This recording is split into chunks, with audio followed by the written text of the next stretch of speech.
What's up everyone? Welcome back to the channel. In this video, I'm giving you a quick review of Topview AI and whether it's worth using for AI-powered video.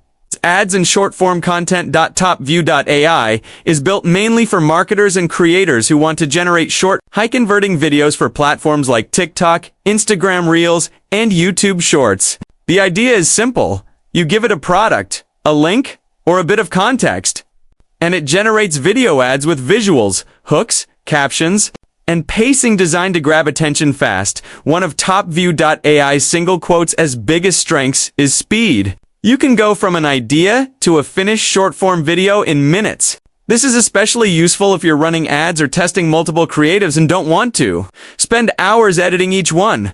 The platform focuses heavily on performance-driven content.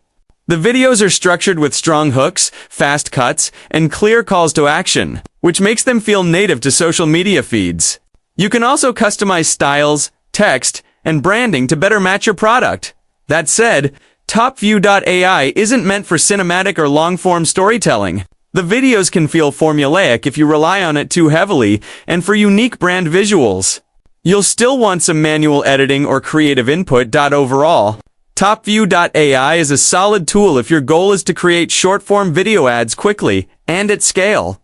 If you're a marketer, dropshipper, or content creator focused on growth and testing, it's definitely worth checking out. If this review helped you out, don't forget to like, subscribe, and I'll see you in the next one.